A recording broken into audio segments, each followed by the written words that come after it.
This is Paul Gale from paulgalenetwork.com, and thank you for joining me today for video game news. It is March 4th, 2021, and these are the top stories of the day. To kick things off, Nintendo Switch has just turned 4 years old. Officially, as of yesterday, March 3rd, 2021, we have a 4-year-old console on the market, still really strong, really healthy, and it's interesting to see it do so well continuously and really with no signs of it slowing down in 2021. At this point, after all, sometimes we're just a year away from a brand new Nintendo console. Look at from Nintendo 64 to Nintendo GameCube, 1996 to 2001, 5 years. From GameCube to Wii, 2001 to 2006. And in that case, Wii U to Nintendo Switch was just 4 years and 3 months, right? From 2012 to 2017, not even a full 5 years. Yet at this point, it looks like a Nintendo Switch revision, a more powerful model, is more likely to come somewhere in that 4.5 year mark than a full-on sequel in the year 5. And I'll talk about more on that note later in the video, ironically, but the system still feels fun, fresh, and exciting for me. You know, we've had many hits already on it. We've had a 3D Mario entry, brand new from the ground up, beautiful title in Super Mario Odyssey. We've already had a Super Smash Bros. Game in Ultimate that's still getting DLC. A lot of people that have missed out on Wii U titles are now getting to experience them for the first time, including Super Mario 3D World, but even that got bonus content in Bowser's Fury, which is completely fresh and fun. We have a 3D Zelda in The Legend of Zelda Breath of the Wild as a launch title, which means we have yet to have a Zelda game in the big 3D open world concept built from the ground up on the system. But that's going to come either later this year or 2022 in Breath of the Wild's sequel. We got a Link's Awakening remake. That was nice. We've already had a couple of Pokemon games, including kind of a remake of Yellow in a way with Let's Go Eevee, Let's Go Pikachu. You know, a full-on Generation 8 title in Sword and Shield. The outlook looks promising. You know, we've got Bayonetta 3, a big action game that's going to be exclusive for the console, coming soon. We have Metroid Prime 4 coming within the next couple of years. Of course, like I mentioned earlier, we have The Legend of Zelda Breath of the Wild's sequel coming. We have some Wii U ports that may still come. We have a Wii port coming that's in HD, which is, of course, Skyward Sword HD. And at this point in the system's life, it's pretty clear that a lot of third parties are on board. There are something like 4,500 plus games available on Nintendo Switch. That's if you count all of the titles, you know, cartridge ones, eShop ones, cloud ones, games that are really small and really affordable on the eShop that are digital only titles, you know, bigger entry digital titles. The third party support is strong. It's a system that is leading the market right now with 26 months in a row of market dominance, and that's never been done before. It's the highest record ever for monthly consecutive domination in the United States, and in the world for that matter. Is just doing extremely well in all territories.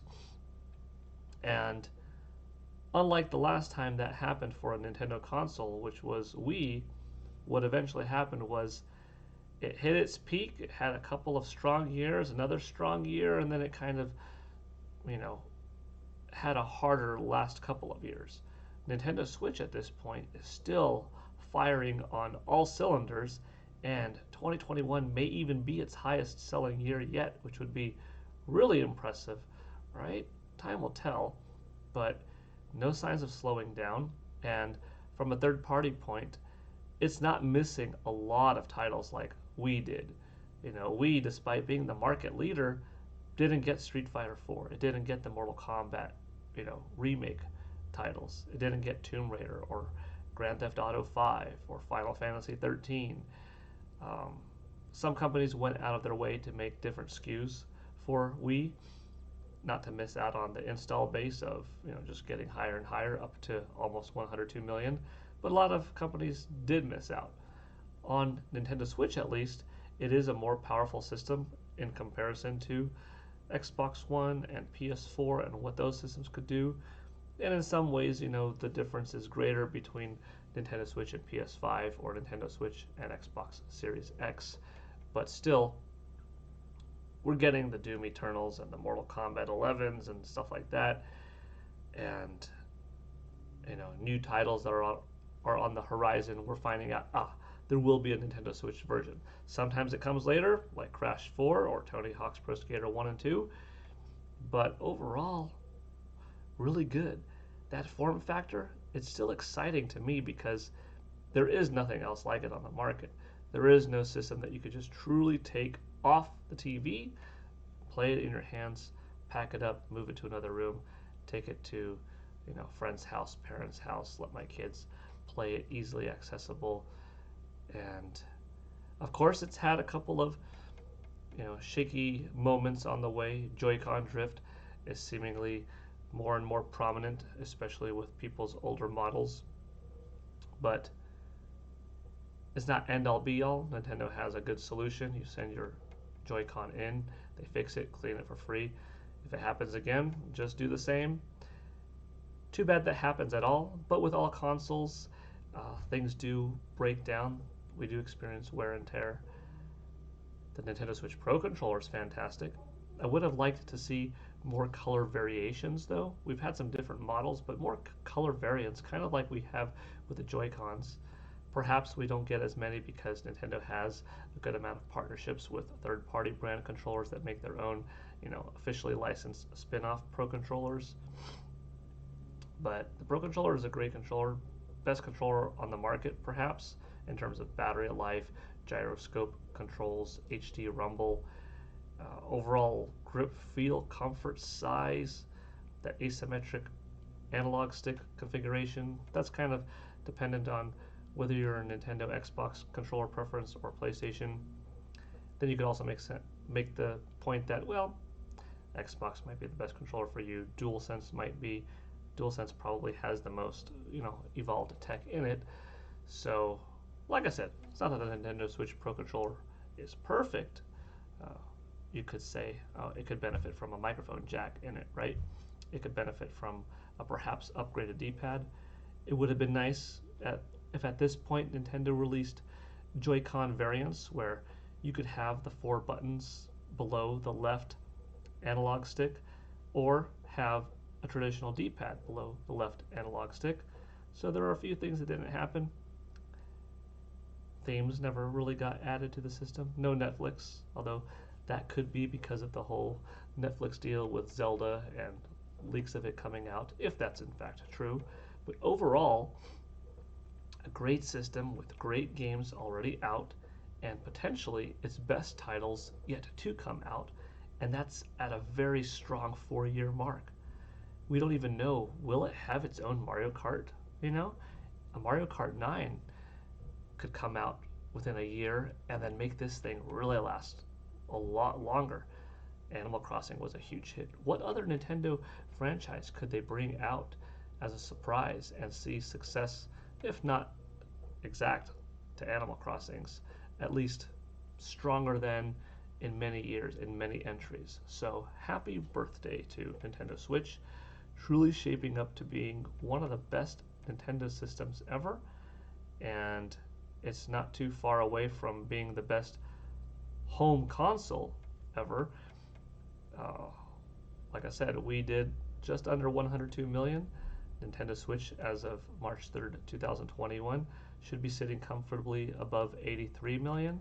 So you're looking at 18.5 million away.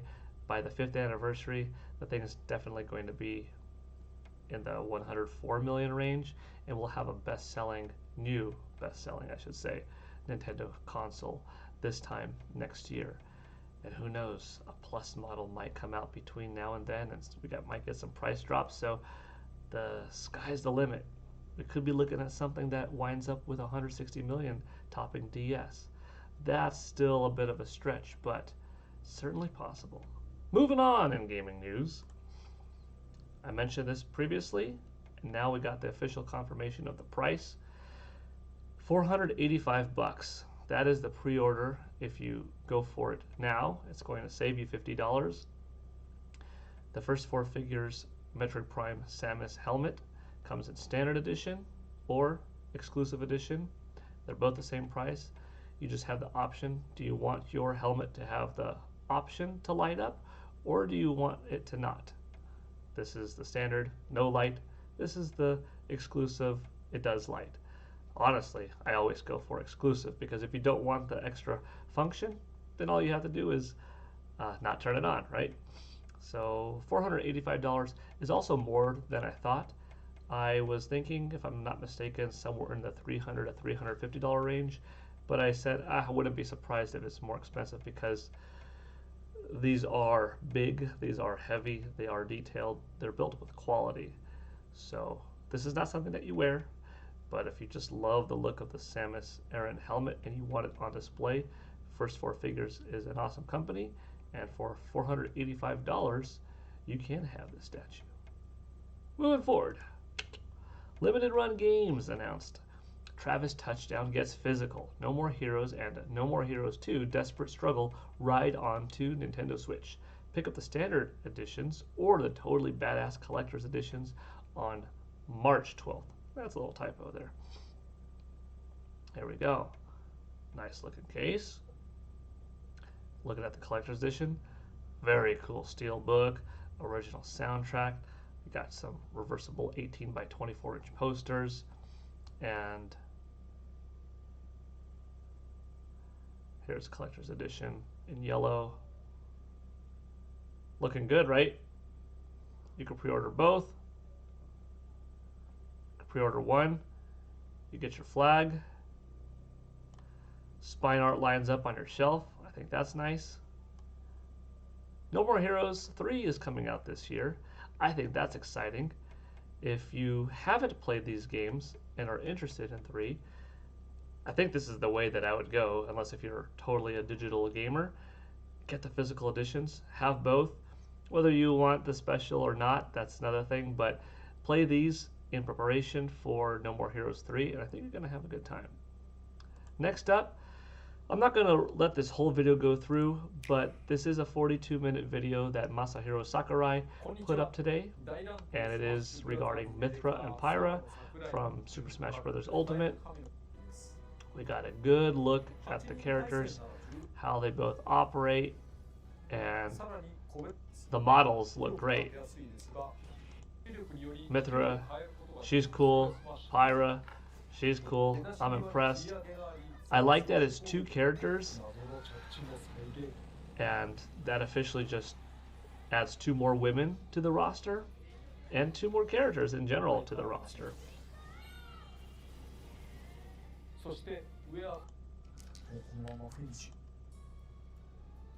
I'm just scrolling through to see if there's anything extra significant that I should highlight, other than the fact that they dropped today. So that's cool.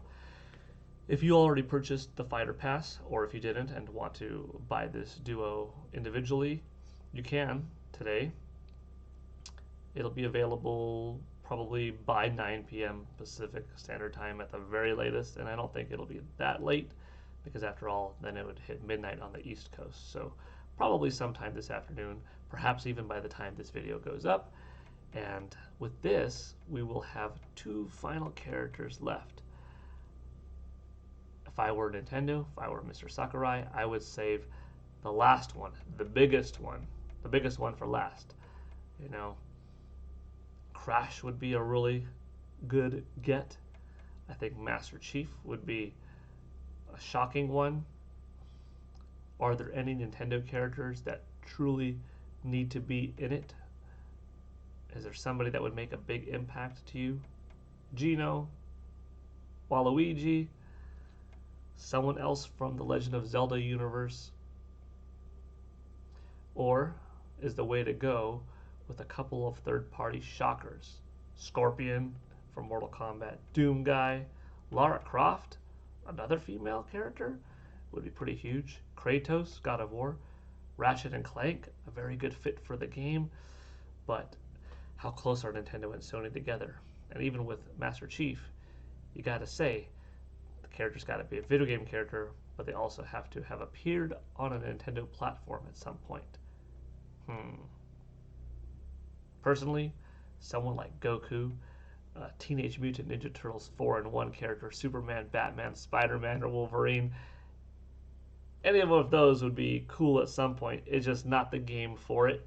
They would fit in just fine, but I wouldn't hold my breath. They're not video game characters in their traditional sense.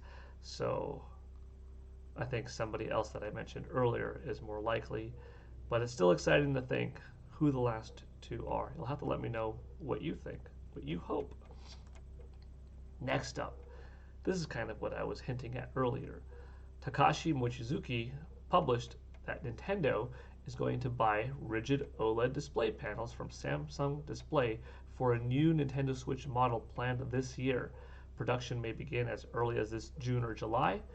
People familiar with the matter say that it will be 7-inch 720p as far as the screen goes in its portable full self, and it could come out as soon as this September. These OLED screens are cheaper than some of the other OLED screens available on the market.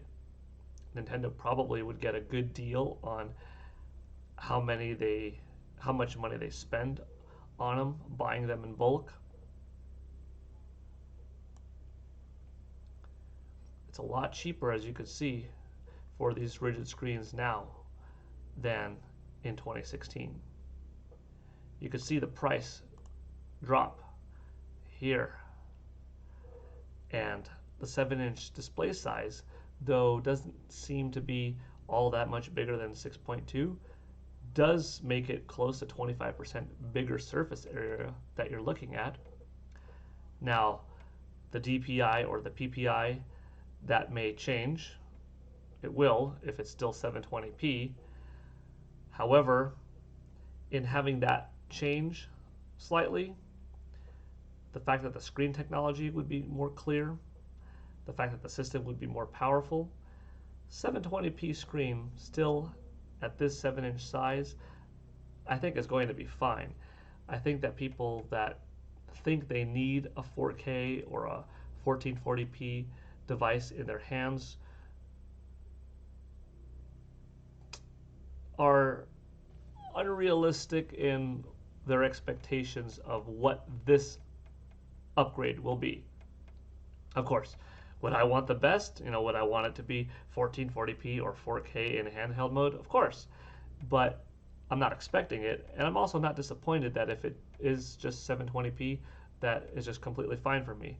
I think it'll be nice to have a more clear screen. Personally, I'm fine with the screen size and the clarity of my existing Nintendo Switch, but I could always go for bigger. The main difference, if it did go 1080p, 1440p, or 4K, would be in helping Nintendo Labo VR be that much more impressive, more immersive. If Nintendo wanted to go that route, then definitely having a more clear screen that's also of a higher resolution would make for a much better product.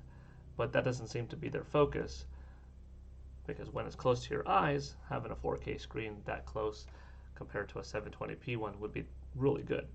But since you're playing it like this, a couple feet away, I don't think 4K is necessary for a video game handheld.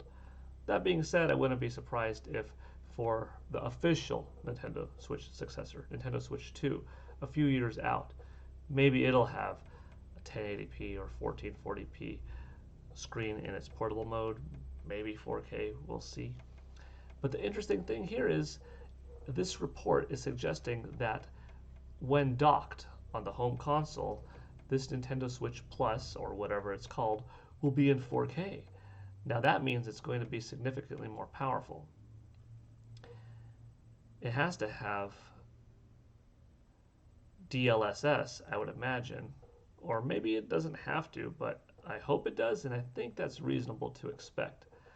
Could we be seeing effort from Nintendo and from third-party developers that give off patches, whether they're paid for or free, part of an upgrade program, a plan that, when you're playing Breath of the Wild or Super Mario Odyssey or Mortal Kombat 11 on your Nintendo Switch Plus in home mode, you could have it on TV and take advantage of extra visual bump, greater fidelity, that the game will be recognized by your upgraded system and churn out the better looking graphics, the higher resolution.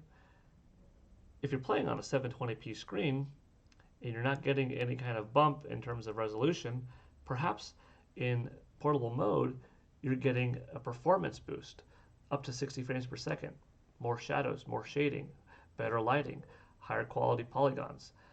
That would also be pretty cool because I think that, like I said, the resolution's already fine. You add in better quality, more clear screen, and better graphics. Who's going to complain? Let's just say hypothetical. Who's going to complain if this thing is powerful enough to get Mortal Kombat 11 to look a lot closer to the Xbox One PS4 versions on your handheld? There is a distinct difference in some Nintendo Switch games from their PS4, Xbox One counterparts. Some, not at all. Dragon Ball FighterZ, you play that one on this system or on that system, they're almost identical. But Mortal Kombat 11, it's very different. It's not bad on either. Nintendo Switch looks good, but the other one just looks significantly better. What if this new system is capable of producing graphics comparable to that, but in this 720p OLED screen? Wow, I would take that. That looks awesome in my mind. What 7 inches is also is something that's form-fitting that would work well with existing Joy-Con, because Nintendo has a pretty decent bezel going up here.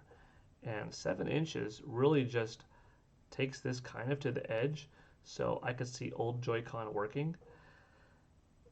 Perhaps, and this would be a smart one, when new Joy-Con come out, the new Joy-Con are back compatible, so if they're intended for the Plus, they will work on your regular.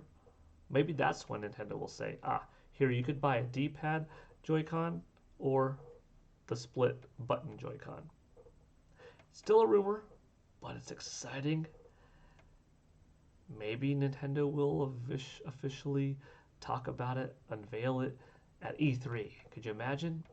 E3 or a Nintendo Direct during the month of June and announce that it's coming out this September and launch with something strong, launch with something big. There will be some games at launch and thereafter that take advantage of this extra horsepower, but all games will still run on Nintendo Switch. If this thing is maybe not a giant beast, but enough of a pump up that I think Nintendo Switch could easily go to 2025 without an official successor. And at that point, you're looking at an 8-year-old console. Now you're starting to look at something that, oh wow, it really could hit 160 million sold worldwide. And if Nintendo decides to go Nintendo Switch 2 with their next system, and it's really this beefcake of we got something comparable to an Xbox Series S that's both hybrid and able to, as a result of being hybrid, being able to be played on the TV and in portable mode. Xbox Series S type power coming out in 2025. That would be quite awesome. Is 2025 too late though? I guess it depends on how powerful this Plus model is. Ideally, I would say 2023 November for a Nintendo Switch sequel. But part of it is on how powerful is this and what's the outlook, because they could have an official sequel model on the market at the same time as the regular, the Lite, and the Plus model, still be releasing games for the older generation, while new games eventually become only available on Nintendo Switch 2. But if I were Nintendo, well, as a fan, I would like to see this system come out in 2021 and Nintendo Switch 2 in like November 2023. If they could find a way how to make it Xbox Series S type levels of power, still be a hybrid in 2023 and come out for $400 or less, that would be terrific. But would 2025, with that hypothetical scenario, be more likely? Possibly, probably, but it's all fun, it's all cool to speculate. That's just what my thoughts are on the matter. And I will let you know if we get any more news. And finally today, we've got our Famitsu sales data. This is for week 9, February 22nd to February 28th. At number 1, we have Story of Seasons with a strong 202,000 debut. Bravely Default 2, a respectable 93,000. This is third for the series, but this also doesn't include digital, so it's very likely second for the series, possibly even first, depending on that split. It also sold quite a bit of its stock available, so don't think it's that low. It's also part of what Square Enix had released, and it sold quite a good portion of that. Super Mario 3D World plus Bowser's Fury at number 3 with 74,000, a very respectable drop of only 24%.